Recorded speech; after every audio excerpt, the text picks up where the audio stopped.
Not long ago, a famous physician was asked, at what period in life does the aging process begin in the human being? And the doctor replied very quickly, the day of birth. And this is essentially true. And it means that the process of life control has to begin early. And failure to get a good beginning is likely to result in a complicated termination. Not long ago, we also had another side of this problem. A lady wrote in. She was in her late 80s, and she wanted a 5-year subscription to our journal, beginning now. She had the right attitude. It is the individual who is looking constantly toward the future who has the best chance of extending life to its maximum possible degree. Also, it is necessary to develop early a philosophy of life. Life has to be planned. And to plan life means that we have to develop a working philosophy that not only takes care of us through the various years of youth and maturity, but which prepares us to face retirement and later problems with peace and security and optimism. We have to find our place in the universal plan of things if we are really going to have a successful and purposeful life. To drift along from year to year, to live only for the moment, to have no broad plan, is as dangerous to our moral lives as lack of financial planning is detrimental to our economic security. Security rests in a long-range pattern, a plan that we develop at a comparatively young age, mature, develop, unfold, enrich as we go along, which prepares us for a useful existence, but also prepares us for those changes which are part of the universal plan. All things in nature work together for good, and the life of the human being is a life intended to be a success. And it is only when we make failures out of it by our own misunderstandings that lives are wasted, or the natural maturing of life is delayed or impaired. So we start in by trying to decide what we are going to do with a span of years that is actually our prime asset. It is that which gives us the opportunity and the privilege to become significant persons. All of the different steps of life must make sense in themselves and work together for a common end. Obviously, when we are very young, we may not know our intention. We may not understand our responsibilities and potentials. But at this stage, we have great dependence upon parental leadership. And the successful life begins, if possible, with strong parental guidance in those years of formation. It is important to the person that the beginnings of life are associated with a good philosophy for living, and that the young person has the proper example from the elders around him and also from the society to which he belongs.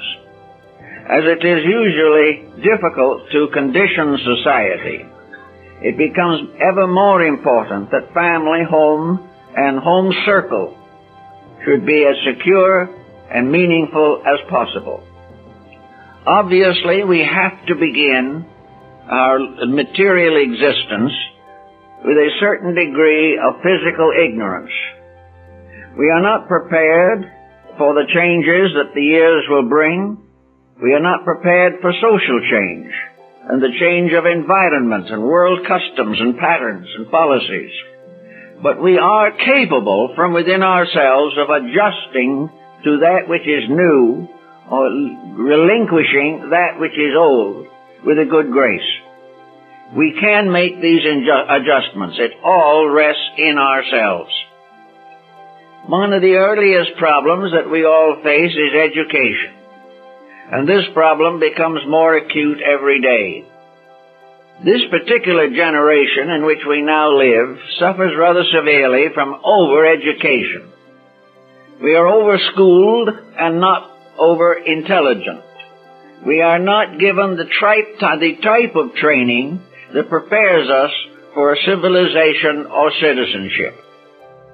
Therefore, schooling for most is going to be a rather dismal experience. It is going to be too pressureful, too intense, and too highly organized to give the individual the proper background for personal living. But it is necessary to accept some type of the educational pattern in order to prepare for adjustment in society. But the educational adjustment, like every other adjustment of life, must be impelled by something above an economic pattern. The individual who lives and dies simply in terms of economics also frustrates the purpose for himself. We are not here to be wealthy. We are not here to dominate other people. We are here to be useful to ourselves and those around us.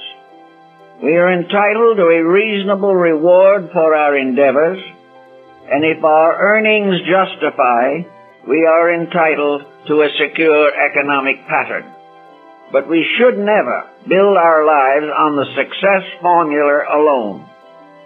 We should never hope that we are going to achieve pleasure, comfort, happiness, or security on an economic level alone. One of our problems today is the loss of overtones, the loss of those ideals and principles which ensoul labor, which dignify effort and give purpose to existence.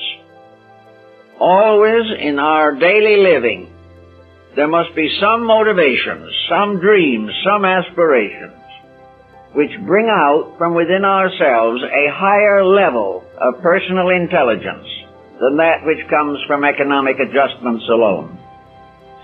So we have to build something which we might say the ensouling of a pattern. Our physical lives are very much like physical bodies. They are instruments and vehicles. As the body without the soul is an inert mass, so society without a soul is doomed to disaster and sorrow. Every concept, every belief, every policy of life must be ensouled by principles. There must be a dream behind every career, a hope behind every action, and a sincere desire to help behind the whole pattern of our careers in this world.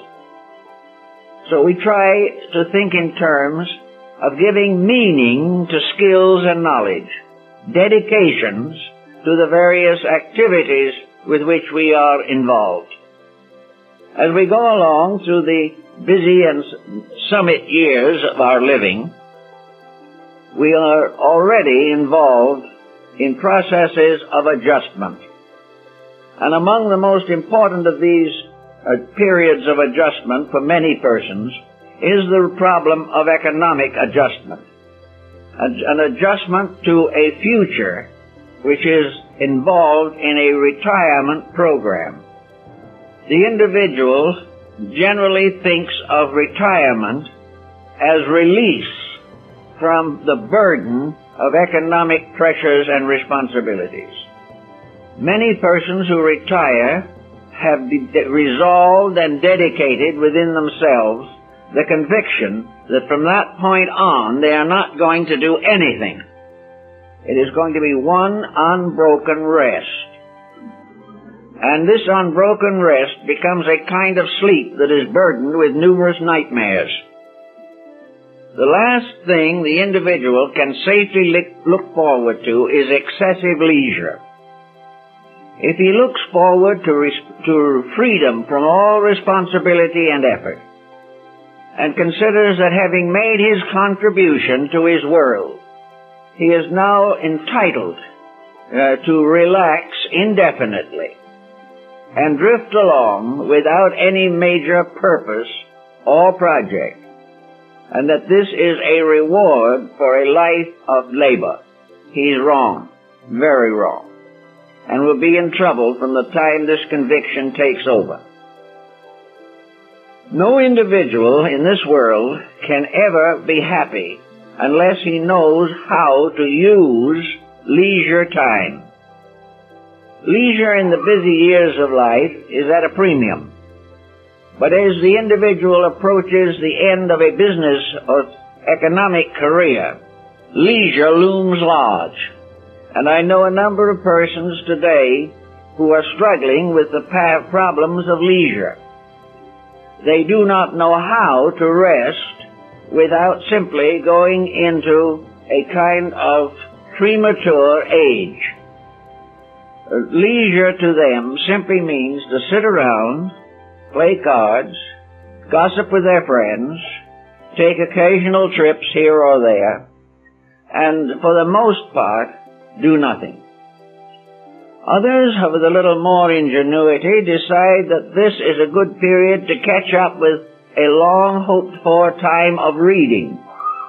Many individuals firmly believe that as soon as they are free from the burdens of business, they are going to become students of life. Some do. But after a little time, this also begins to fade out. It is not enough to really attract the total person. Another solution, of course, is to drift into perpetual television programs. This, however, gradually becomes an obnoxious situation. No one can spend the closing years of a busy life glued to a television set. Yet for so many, there is no plan, there is no project, it just drifts. This drifting is largely modified by external circumstances. The individual follows a line of least resistance and does what seems to be next and pays no attention to any general program or purpose. This is in itself, of course, a waste of life. For a person to labor hard and industriously for 40 years and then do nothing with what he has learned except to hope to forget it is not a consummation greatly to be desired. It is far more important to begin to contemplate the consequences of these years of experience and adjustments which we've had to make. Now, through the years, of course, we bring a whole group of personalities, each one with different emphasis, each one with a different attitude towards experience.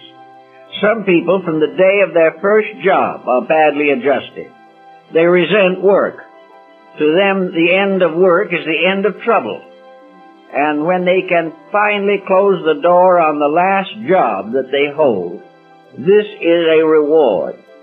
But this is because they were poorly adjusted in the first place.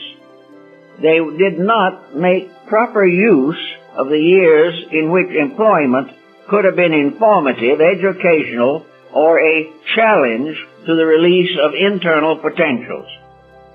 Another problem that we have to face is that most people do not realize that they have potentials. They go to school, perhaps they become involved in some trade, craft, or profession, and they settle down to it. It never occurs to them to consider the total person, that there is within each of us something, sometimes many different things, waiting to express themselves, waiting to unfold and grow and inspire and direct conduct. Unless we make some use of internal potential, we die with the same soul power locked in us with which we were born. Nothing has happened inside. except this gradual, we might say, adjustment, a rather pathetic type of adjustment to the inevitables of external existence. If we are really going to amount to something as far as our own lives are concerned, we have to begin to consider potential. And to most folks today, potential is in the form of avocational activity. Once having become set in a business or profession or trade, which requires a large part of our stamina, we do not feel like we can carry several jobs at one time. So we generally develop some type of avocational interest. An avocational interest that we justify because we feel that it is contributing in some way to our well-being. Such avocational interest sometimes involves sports. Sometimes it impels us to study some art or trade or craft in spare time. Sometimes it turns into a love of gardening or a love of travel or the desire to hike along desert roads. We have all kinds of avocational activities, which for the most part we exercise because we feel that they contribute some way to a balanced life, that they get us away from the pressure of things, which if we did not have these breaks would become more than we can take. But many times these avocational interests are very little better than a waste of time themselves. The individual is, in attempting to escape the routine and monotony of his job, also seeks to escape from himself. He tries to get away from the challenge of his own internal life. He does nothing to enrich his outer existence by calling upon inner resource. He just drifts from one type of external adjustment to another. This is not enough to give him the type of life that is valuable as he gets older. He is going to reach maturity and retirement age living only on the surface of himself. He is going to live almost completely dependent upon environment and with little or no control of his own life. He is going to drift from one comparatively unimportant activity to another. And the importance locked within himself is never going to get a chance to express. He is just going to continue to live on the surface of his own mind, on the surface of his own emotions, and on the surface of his own physical career. It is wise, then, to try to realize that by looking around us today, we see the tragedy of surface living. We see how inadequate it is to have no dimension in our own consciousness.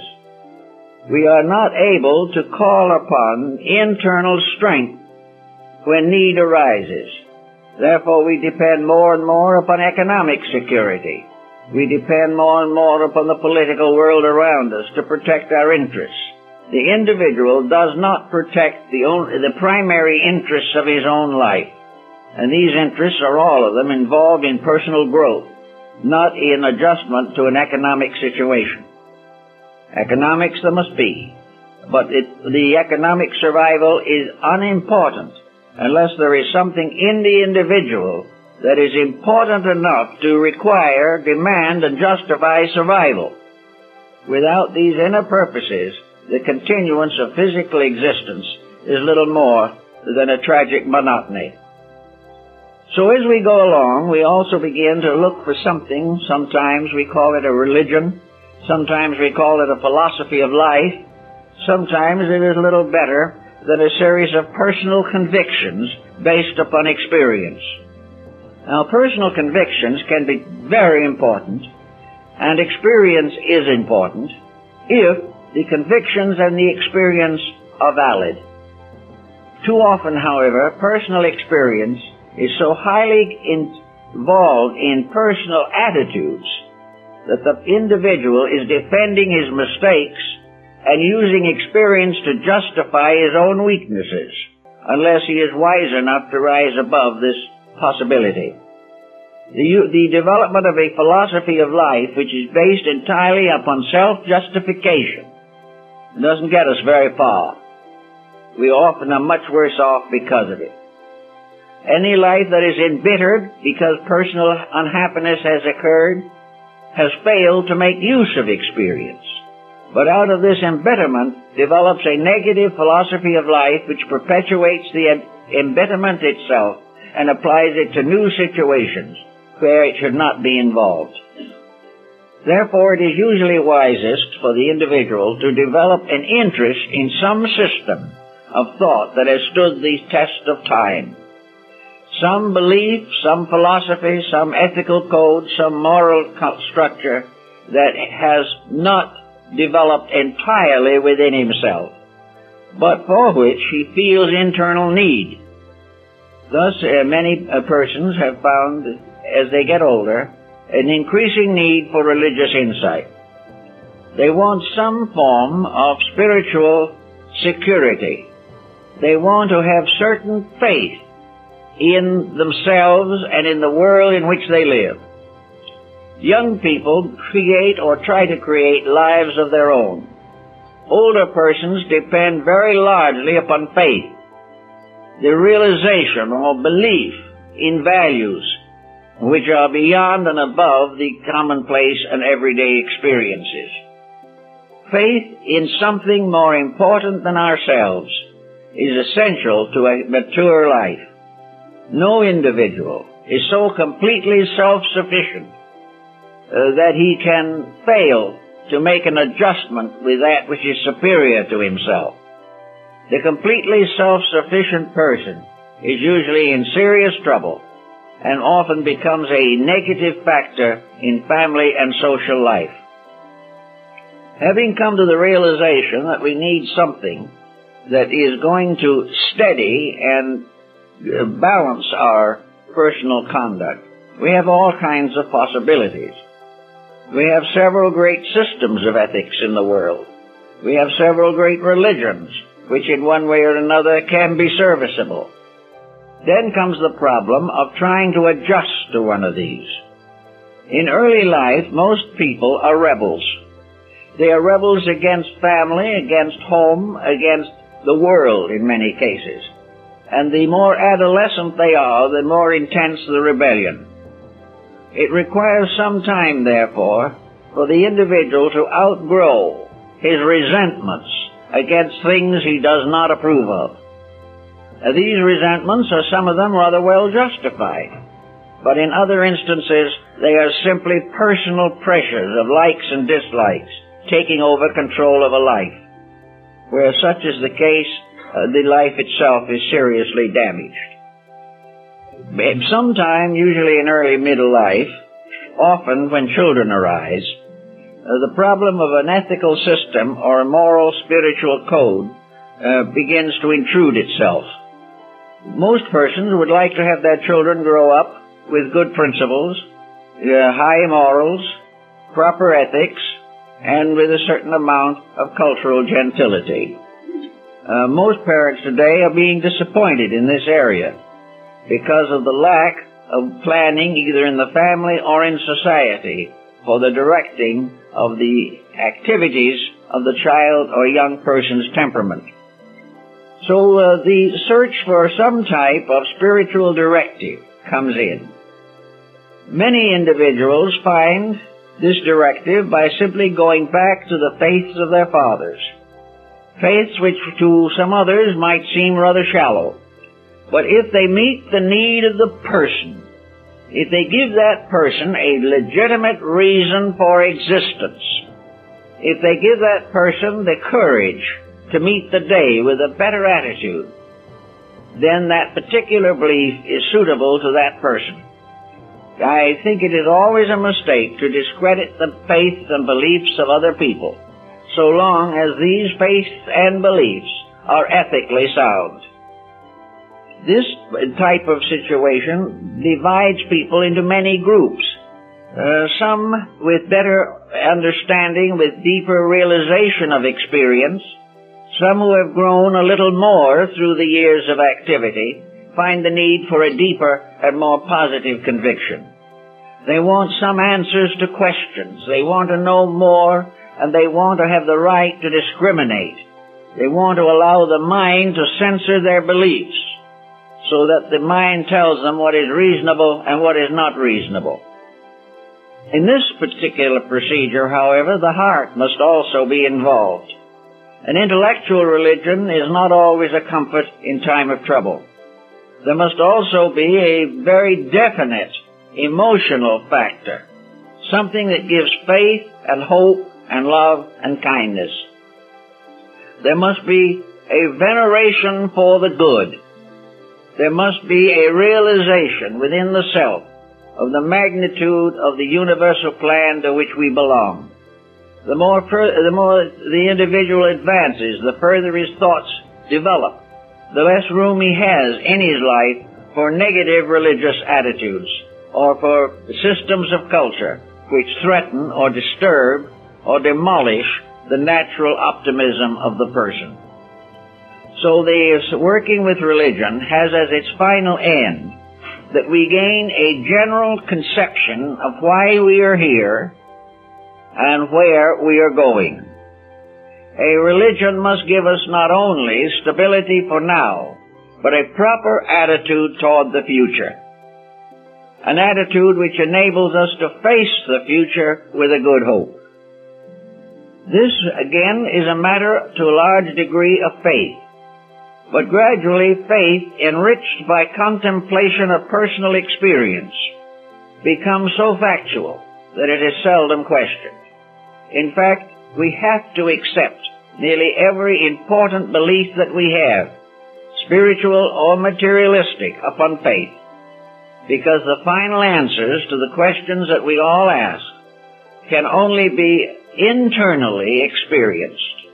They cannot be classified and taught to all human beings, because each person has needs of their own. And to these needs, all faiths are adjusted. That's why throughout the world the great religions are very largely nationalistic or racial, because they belong to times and places and to people with certain experiences of life. And many of the generalities of these faiths are equally valid everywhere. But some particulars, some special doctrines, seem to be largely purposed towards local conditions and periods of history. Having come gradually to the realization of the need for some type of internal culture, the person must then begin to consider what this is going to cost. Not so much in terms of money, because he can borrow the books from the library or talk with his friends. It isn't necessarily a financial problem, but it is an adjustment problem. The individual, in order to gain anything from knowledge, must live according to what he learns. And this is a challenge that many are not able to accept. The result is that there are great numbers of persons who have acknowledged very enlightened systems of religion, morality and ethics, but have never been able to live them. The fact that the person accepts a faith does not mean that their disposition is markedly changed. It does not mean that they overcome negative habits, nor does it mean that they are better adjusted with their friends, families, and society. Great many believers have never been able to apply their belief. For this reason, a kind of new believing has come into focus, and that is salvation by the acknowledgement of values. The individual says, I believe in honor. I believe in honesty. If he makes this formal statement, this is the basis of his salvation. The practice of the honesty does not come into the picture.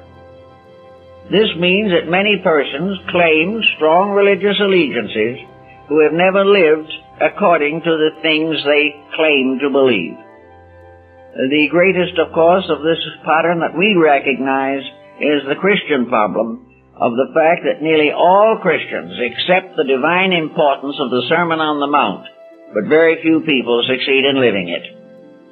Most persons find need of correction in the lives of others, but leave their own lives uncorrected.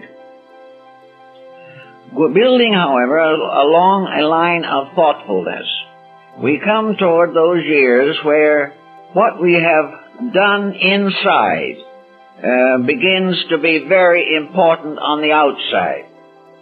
If we have built a reasonably good philosophy of life, if we have solved certain dilemmas of our own thinking, if we have made reasonable corrections of excessive faults of our own, we can come gradually into the mature years, years of contemplation and thoughtfulness, with a well-balanced internal life. We are not any longer subject to the tempests and torrents of attitudes which have afflicted us perhaps in younger days. We are smoothing out. Now, smoothing out in the case of the individual has many values. One of the most common values of the soothing process is health. The individual who conserves his energies and his resources has a greater probability of protecting and preserving health for a maximum period of time. The individual who is constantly emotionally stressed, who is unable to adjust to the daily problems of life, but carries into his older years an eternal fretfulness, is less likely to enjoy a retirement or to maintain friendships and comradeships along the way. More important than this, however, is that it is the quiet, well-ordered life that makes the greatest demand upon internal resource. The person who has quieted down the pressures and excesses of attitudes and emotions, in this quietude has a direct contact with himself. The individual who has gotten out of his own way is therefore in a condition to release the greatest amount of his own internal content.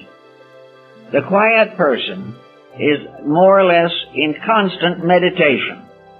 He is in a condition to respond to inner ideals with practically no external interference. If there are extrasensory faculties suitable to be adjusted at that time, the person becomes aware of them. He finds that he is able to call upon his own spiritual resources, that he is also able to understand what he never understood before. Because the natural point in the philosophy is that the older years are years of wisdom. And anyone who is not able to come into these years wiser than he was earlier in life has simply neglected self-culture. And even then, it is possible sometimes to remedy or correct the situation by using the older years to enrich and ennoble the way of life that we know and understand. So the quiet life is the life which gives us the greatest potential for adjustment to eternal realities. The less of ourselves there is in our way of life, the more of the divine, may come through and be part of our daily experience. Now, this is not mental laziness. It is not the individual who has no thoughts or is completely unaware of his own internal. It is rather a quietude and an increasing dependence upon those ideals, philosophical truths, and religious convictions that have been instilled in earlier years.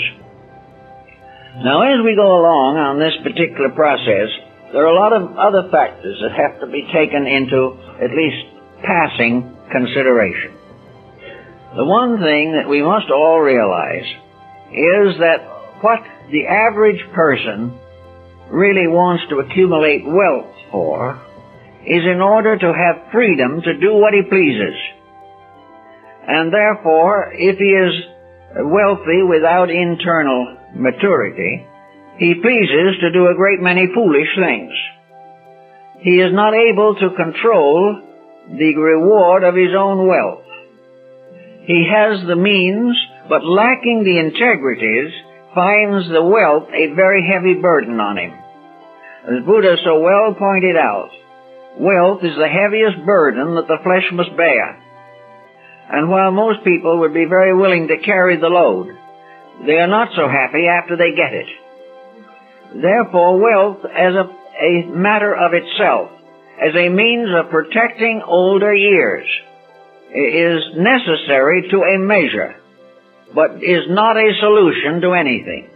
An individual can point out the fact that he is financially independent for the rest of his life and still live a completely worthless existence.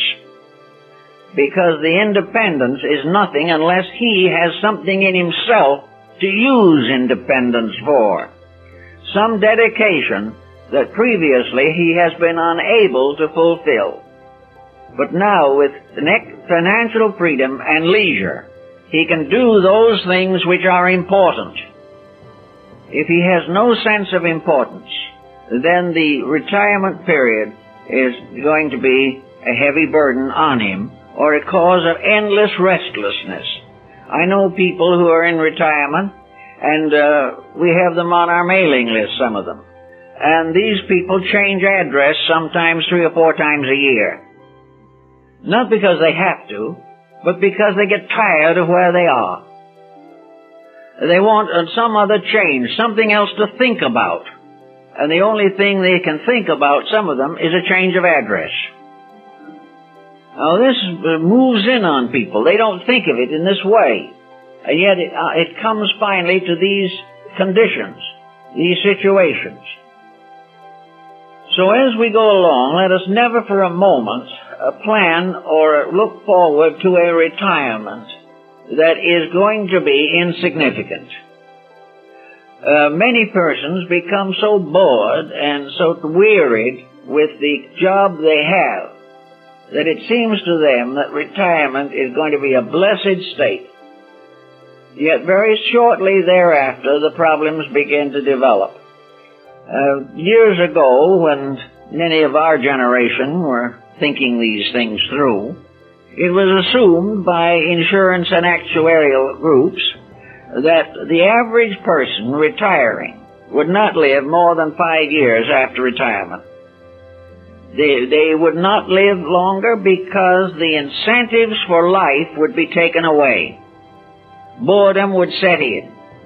There would be no call upon the person to do important things, no fulfillments of anything except a desperate effort to waste his own time.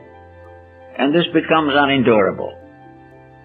So against this type of pattern, there is the person who finds that to keep young, to keep healthy, to have a significant period of years ahead, there must be a constructive, purposeful program.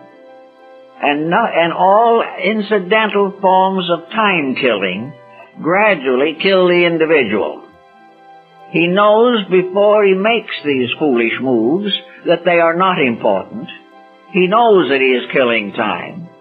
He is wasting the precious opportunities to complete or unfold the purposes of his own life. It is much better for him, therefore, to consider an immediate adjustment to some purpose that is worthwhile and useful to him. Now, of course, there are some individuals whose health problems limit activities. Some are not able to continue indefinitely. But where this is true, then there can be various internal forms of significant activity. The individual can continue to grow in spite of the fact there may be limitations upon his physical activities. The first thing we have to think about then, probably, is to find out, if we possibly can, what there is inside of ourselves, the development of which would be most meaningful. Also, what line of research in our own characters would give us the greatest faith with which to live for the future.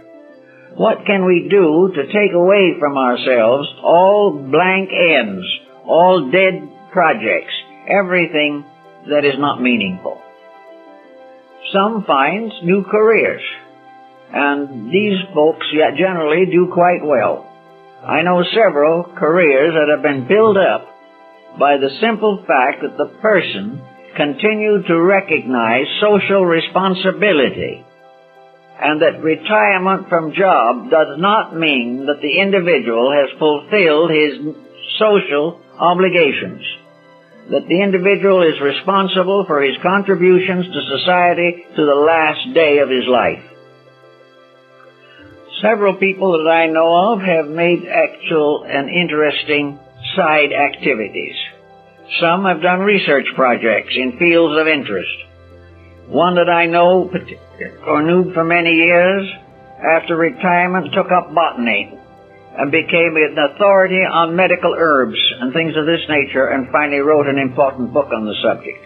This person kept on trying to be of service to society and found a program that was probably more intensive than they had worked during their working years, but a program to which they gave their heart and soul, and for which they gained a good reputation and a realization of contribution to society. Another individual might go in a different direction, but as long as the individual lives, he must to be useful, or he will ultimately hate himself. This problem of being useful is often a matter of opportunity. The place where we are, the things that are happening around us, become the basis of useful contributions. There are many projects to which individuals can associate themselves. There are various enterprises, charitable, educational, cultural, that ask for help, that need people to do things, not necessarily just to give money, but to help to make a project succeed by personal time and through personal dedication. And if a person who is retired from business commits themselves to some type of a regular program of giving a number of days or a number of hours to a project in each week, we'll find that this particular procedure lengthens life and increases the sense of personal integrity. But no matter how many years of service the person has given, it's not possible. In fact, it is more difficult, because of years of regular service, to suddenly discontinue such activities. The individual must not, under any condition, draw a line and say, my active life ends here. This is especially true while the active life is still in good shape and really is only lacking incentives. Much fatigue is plain boredom, and there's no form of boredom that is worse than being bored with yourself. And the individual who is otherwise in good health, able to do what he pleases, and very often does, in some fields at least, have his own actual activities, the idea that the person is too tired, or too old, or too infirm to go on and do things is more or less ridiculous. Actually, the more bored we become, the less we want to do. And the more we do, the less bored we are. So if the fatigue is not traceable to a distinct and definite ailment, it should not be given much consideration. And if there is an ailment, every effort should be made to correct that, and in that way rescue the life from this pseudo-fatigue mechanism. The person must realize that perhaps the retirement or gradually verging towards independence is a penalty. It is not. It is an opportunity for the individual to perform a variety of personal accomplishments which have been relatively impossible in the past. So what we are going to do now with this problem, that retirement is imminent, that the person has now reached that period in life in which his children are on their own, his business responsibilities are largely over, and the problem of facing futures becomes significant. What kind of futures do we face? The average person who retires today has very good probabilities of at least 15 years of useful life, often more. And it's not unusual to find an individual active and busy and doing things 25 years after retirement. With this type of situation, we really have a time for a complete career. We have time for the individual to build a new life and have an opportunity to fulfill this life in many respects, and to have the successes perhaps in this life that never came to them in the long years of their routine existence. I know a number of individuals who have won international awards, who have become leaders in the arts, crafts, and philosophies and sciences, who have been highly rewarded and have been recognized long after the retirement from their ordinary jobs. They had the opportunities to then develop and accomplish a completely new career. It is also noticeable that sometimes the individual retiring goes for 2, 3, 4, 5 years in a state of doldrums. He doesn't know what he wants to do. He is bored. He is wasting time. He is devoting the precious time, which is our human allotment, to useless, meaningless pursuits. He is just sitting around in a state of semi-coma, not doing or pressing any purpose that is worthwhile. After a while, however, one of two things happens. Either this attitude runs the person down to the point where they can't do anything, or it wakes them up to the point where they become absolutely irritated with themselves. They decide the time has come to stand up and do something. These people then begin to develop faculties, powers, and attributes that are important. The moment an individual feels his life to be important, he begins to take more interest in his own health. And the individual who is simply waiting to fade out doesn't pay much attention to his health. He doesn't care. But when he knows that there is something he wants to do, and that health can interfere if he is not well, he then begins to take care of himself. He makes corrections in his own way of life. He improves his diet. He develops certain attitudes that are constructive. And most of all, he gets a new mental point of view. It is a very great mistake that many people do make, and that is to start by dying first in the mind. Not that they become feeble, but they become purposeless. They do not use the mind as a leader of the life. They simply drift along, allowing things to happen. When they get a little angry with the fact that things do not happen, or nothing much is accomplished, then they start in taking on new activities, new projects, new dimensions of experience. Very often this type of thing can lead to new jobs, part-time employment, which may be all they need. But it also gives an opportunity for the development of a non-commercial career.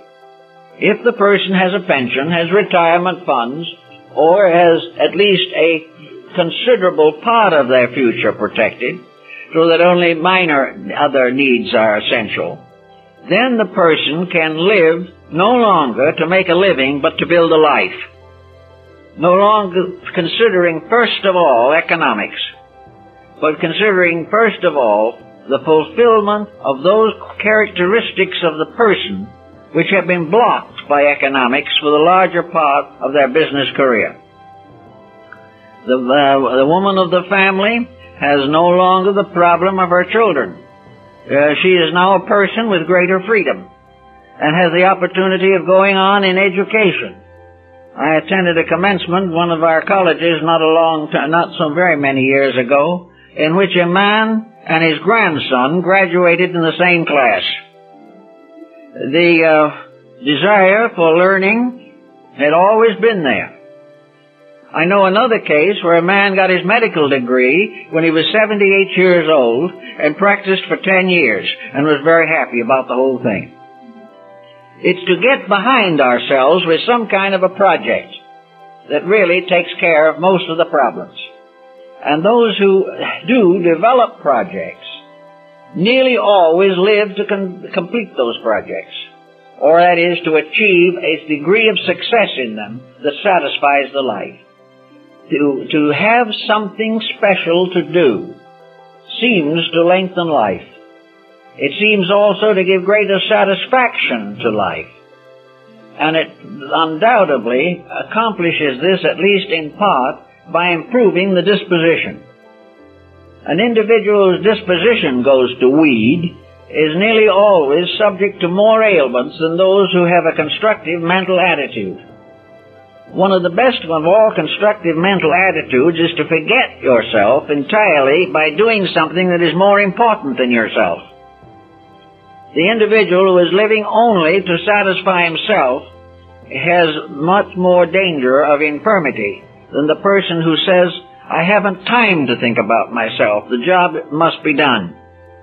And many cases, individuals who have been considered in the last stages of terminal illness have survived 1, 2, 3, or 4 years longer than it was believed to be possible, simply because they had to finish the job before they could go. And this is the best way to go when the time comes, is to be there working at the job. In our field of activity, working at the job has many interesting possibilities. It is true that we must, to a measure at least, live with ourselves. And there is a grave probability that when we leave here, we still live with ourselves, which is one of the things we have to give a little attention to. Most people who have been able to make better adjustments with life have accepted the immortality of the human soul. They have realized firmly and deeply that this life is not the end of their existence. And the belief that consciousness, intelligence, and individuality survive the grave, this belief has a tremendous moral effect upon people. If you can really make that stick inside yourself, if you can really maintain the solid conviction that the journey is not terminated here, and that the things that we learn here, the lessons that we achieve here, all of them are part of a continuing program of self-culture, that we are always in a program of continuing to learn, continuing to grow. This helps a tremendous amount because it takes away forever the termination of anything. It takes away from us the feeling that our little life is truly rounded by a sleep. We know, if we think a minute about the universe and its development and its progress, that it is inconceivable that any plan by means of which this vast cosmic system could come into existence with all its creatures and all its creations, that such a plan could end in oblivion, that the power that fashions this particular universe to which we belong has as its final termination to put all these chessmen back in the box and close it. This type of thinking is very bad for people who want to have good older years.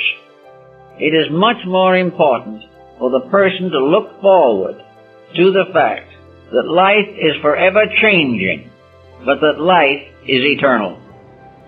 Under those conditions, people can start projects without even worrying about whether to finish them or not. It's very possible that someone who takes up wood carving at 60 or 65 is not going to be able to become an El Greco. But he can start. I had an old friend who started learning Spanish when he was in his 70s. He said he didn't think he'd live to learn it very well, but it would help him next time. So whatever it is the looking forward that does the trick. It is the looking forward that ends forever this note of pessimism. It also ends for every individual the fear of change, the fear of the fact that all he has will be spent by his relatives after he's gone, or that perhaps his immortality will consist of being able to sit on the side of the coffin and watch them spend it, which would be a very sad experience. But this is only natural to a person who overvalued it in the first place. he should have known before he began that he couldn't keep it. He should have used what he could as wisely as he could, but never believed that the bank account was going to be of any permanent value beyond the amount it helped him to grow or helped him to help other people. These thoughts become basic. But with a future that goes on and on, there is every reason to keep on trying, just as long as possible. A person may live to 65 years with a very bad disposition, an incurable temper, and a very unpleasant lack of social adjustment. If, however, at 65 he begins to reform, if he changes his ways, if he becomes more thoughtful and controls himself, he'll be getting a start for a better disposition in the future. And it is a strange thing that very often repentances accompany age. The individual who was really worthless in his life repents in his closing hours and perhaps receives the blessings of his faith before he departs. But this repentance may have some value. He repented only because he was afraid. He repented only because he had probably had too long a time in his illness to remember his own mistakes. He may have repented because he wasn't sure that his previous materialism or sophistication was going to be much further use to him.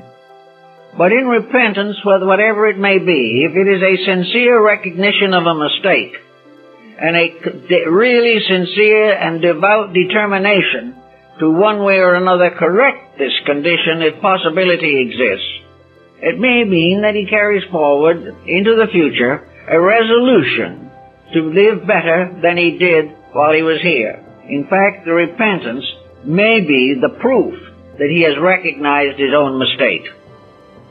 So, taking away from the individual the termination of his own experiences, taking away from him the idea that all that he has tried to do, all he has tried to be, is going to be forgotten, that he is going never to know again that he even exists. This type of philosophy is socially a tragedy. Materialism is not only a detriment to the individual, but the most positive detriment to human society.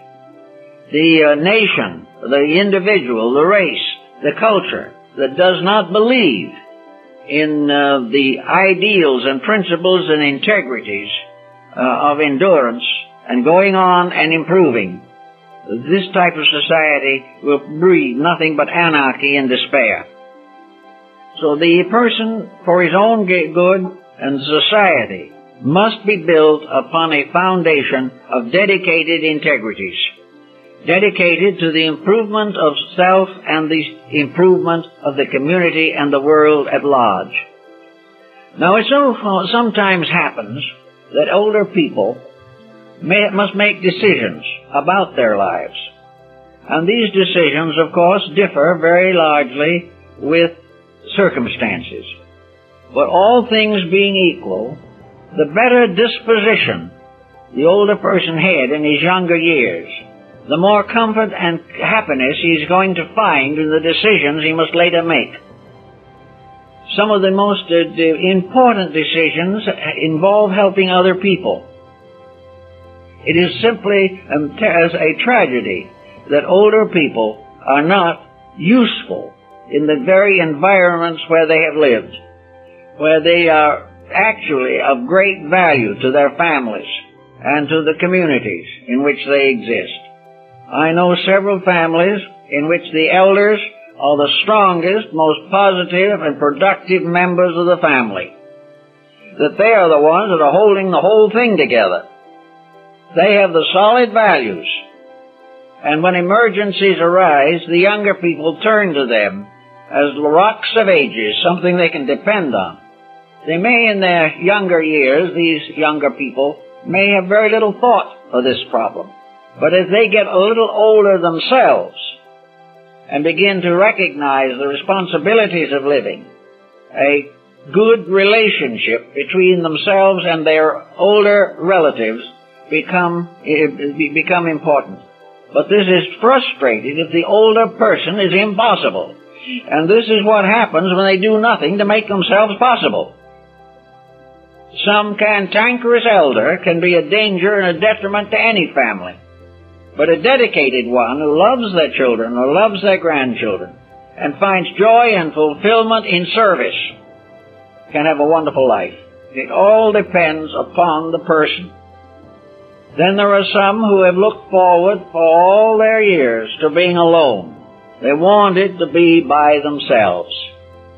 Well, this isn't as successful a pattern as might be suspected either, because when you live only by yourself, you have no one to live with but yourself, and it is often a very serious disaster. The people who cannot get along with others can seldom get along with themselves. They therefore become subject to all kinds of neurotic tendencies. They become more and more antisocial. They become more difficult to live with, and even in a retirement community they are a menace. Nothing works well if the individual does not want to be part of his world and continue to serve it as long as he possibly can. So by making certain changes in your own way of life as you go along, you can make a very major improvement in the important years, which should be the best years of your life. Actually, the idea of heaven is more or less a place in which you have an opportunity to enjoy the rewards of a good life, where you are protected against the dangers that beset the worldly, and where all people go on blissfully together to eternity. Well, there is a short prologue to heaven in the older years of each person if he wants to do something about it. He can begin to have this peace of mind, peace of soul. He can have the rewards of labor. He can have the joy and happiness and friendship and affection of those whom he has served. And he can settle down to a long period that perhaps will be more successful in heaven, and maybe the only heaven he's going to have anyway.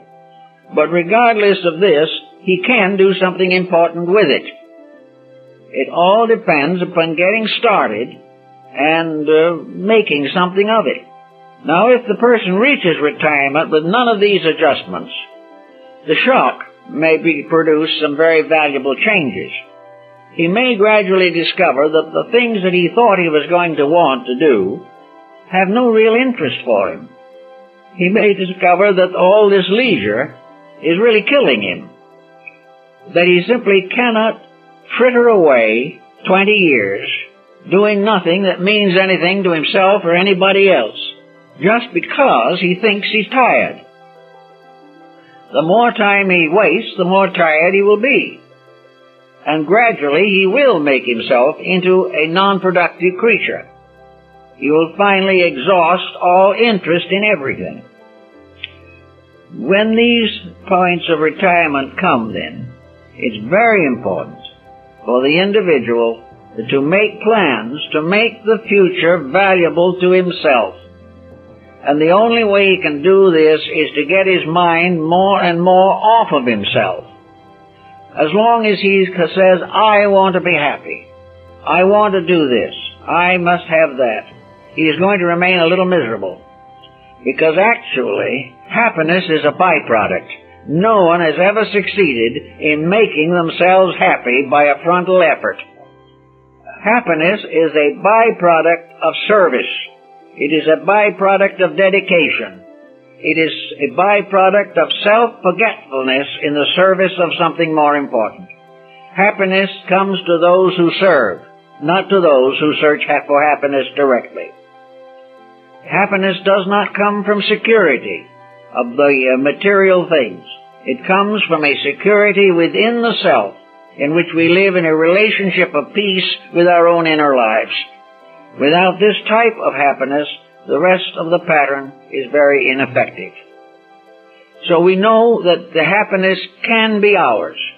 And I know people that go out every day and try to find out ways in which they can be of service to other people.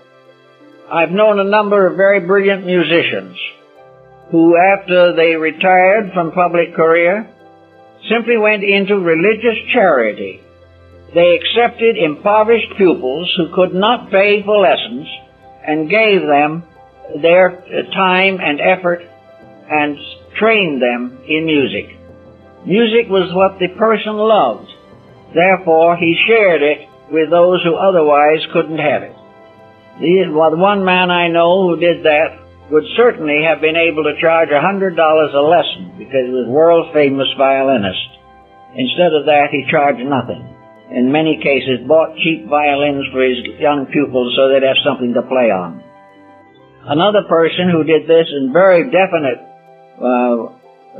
situations, did a great deal for this, was Chrysler, the violinist. All these people found ways to do things to help.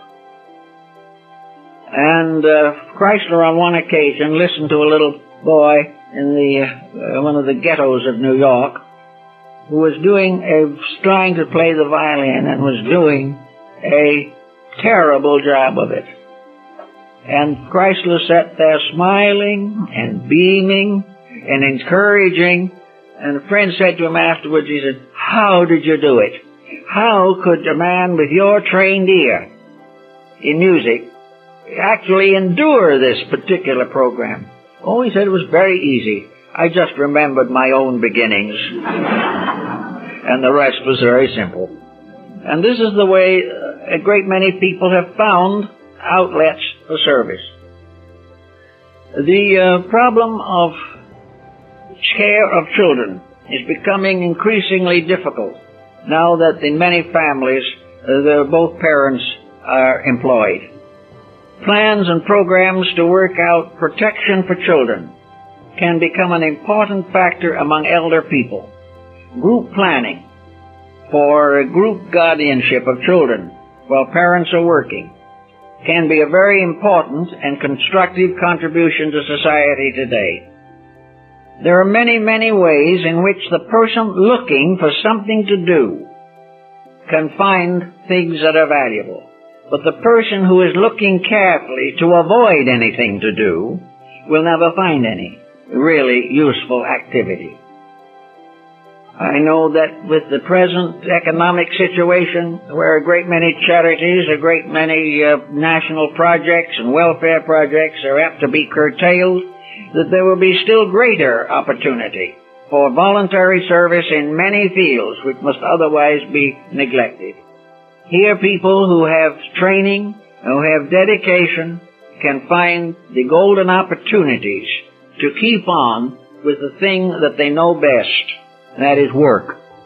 Anyone really worthwhile knows work probably better than any other activity in life. And a good life and a long life depends on keeping on with the work. The world's work must be done. Younger people are not adequate. Younger people do not know what is necessary. But those who are now able to do these things have a tendency to retire annoyed and disillusioned. The time has come to try to put these things together again and make a pattern that is real and valuable. The dignity of the older person has long been established in most countries. But in this country, and in much of Europe, and much of the world today for that matter, youth has taken over. Youth has tried desperately to create the changes that are probably many of them very sorely needed. But youth has not the experience, it has not the value sense to make these things possible. Therefore, a strong companionship or comradeship between the strength and enthusiasm of youth and the prudence and wisdom of age. From this combination, permanent improvement must develop. It cannot be done by a group that has not experienced the values and the needed things. And yet, for so many, the barrier between age and youth is partly at least responsible for a slowing down of our cultural life. Many older people simply are not interested in continuing to fight for the things they believe. they are disillusioned also. And if the disillusioned youth mingle with the disillusioned elders, there is very little good going to be accomplished. It's time for somebody to break that vicious circle. And the individual who is despondent, critical, and fault-finding will do well to reconsider. Actually, every day the world receives a new shock of some kind. And older people, watching their televisions or listening to their radios or reading their newspapers, become more and more disillusioned about the world in which they live. Most people who have looked forward from childhood to a better world for their children, or for those who come after, now question very seriously whether this better world is as imminent as they might wish it to be. No time now for older people to be disillusioned. What we now generally accept as disillusionment should be a challenge. It should point out the more and more urgent need for the values that maturity can bestow. And older people are coming forward very, very rapidly and are becoming much more important in our world affairs because they alone represent the living wisdom of a people. Among the Iroquois tribes of American Indians, the older ones were the keepers of the Orenda. The Orenda was the wisdom, the intangible integrities, which are the foundation of survival. The elders were the ones who were the keepers of the records, who had the stories of the old ones and the true ones, who had the wisdom of the tribe, who had lived long, traveled far. And the young came to them and were blessed with the wisdom. They were given the sacred message of the people. The Orenda was taught to the young. It was taught in the form of the hero legends, of the warriors who had given all and their lives and everything to take care of their tribe, who had gone out and fought and died to save their women and children. These were the legends. These were what the young people were told. They were also told of the gods who helped them and protected them, and who gave them healing and gave them wisdom. And they were taught the secrets of government. And the government was the long house, and the government was on the white robe of the peace, and the government was the wisdom of the ages, and the temple of the wigwam or the great council hall was a replica of the great council hall in the sky up above, where the olds and the trues and the elders guided forever. And everything was according to great laws and great principles. And government was an integrity. And the young were taught these things. They were taught kindness and thoughtfulness and consideration. The young were taught that when they went out to hunt, they had no right to eat until the women and children were fed first. And if anyone had to go hungry, it was a mature man. These things were honor. Without this, there was no code. Also, in government, it was interesting. We talk now about matriarchal principles in connection with life. The great League of the Nations, which later inspired Wilson's League of Nations, was controlled by women. The women were never the senators that attended, but they were the electors of them. And every man who represented the people was elected by a woman. This was a very interesting thing. And it also meant that when they all sat in judgment or in law, it was the law of the Iroquois that no representative could cast a vote for his own party. He was never permitted to participate in an election involving the tribe he represented. He must remain silent. Others must do this. When a matter was important, the one who was important, or thought it was important, opened the door. He told the story of what he wanted or what he thought was important. When he was finished, he sat down. Then the others all spoke. and none could contradict one another. No one could abuse, no one could downgrade, no one could accuse anyone of anything. Everything had to be done in peace. There was to be no competition. Only consideration was the good of all. And these were the wisdoms of the olds, the wisdom of the truths, the spirits who had gone before. And they were the basis of the moral code of the young, who were taught these things. And the reason they could be taught, and here is the rub, the reason they could be taught is because the tribe had always lived them. It wasn't telling your son to be good after you had lived a desolate life. It was that you were to go on in the way of the past, of honor, integrity, well-being, honesty, virtue, unselfishness. These were the rules of the time. Now today, these rules are largely in the keeping of the older generation. The younger generation is not trying to keep the rules. They want to make new rules. Some of them will be good. We do not deny this. But the wisdom of the old is lost in our way of life. It is lost because we have not demanded recognition for it. It is lost because the elders themselves have forgotten the way. And they must find it again if they want to bring our world and our people into better perspective.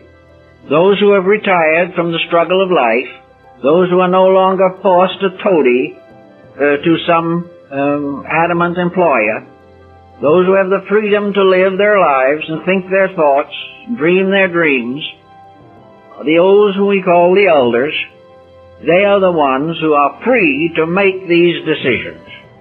They have nothing to lose, everything to gain. They are not forced to agree with what they do not believe. They do not have to vote for what they do not consider right. It is a matter where the older person, with perspective, freedom, and independence, can have a tremendous influence if his own life justifies it. But this is the thing that counts. And this is the reason why it is important for us all to prepare for these advancing years with a firm determination that when they come, we're going to use them for the common good. We're not going to sit back and rot out because we think we're tired. If we think we're tired long enough, we're going to be really tired. But instead of that, we're going to stay with it as long as life remains, and what we can't do here, we will carry into the future when the proper moment arises. And in the course of time, all good things that we have come into this world to learn, and through which we grow and become better, will be achieved in society. And the young and the old and the strong and the weak will all combine to make this a better place to live. And if we can work on that basis, we can do a lot with the years that we have, even though a few that went before have been wasted. We don't have to keep on wasting. So let every one of us, no matter of their age, young or old, roll up their sleeves and go to it. Thank you very much.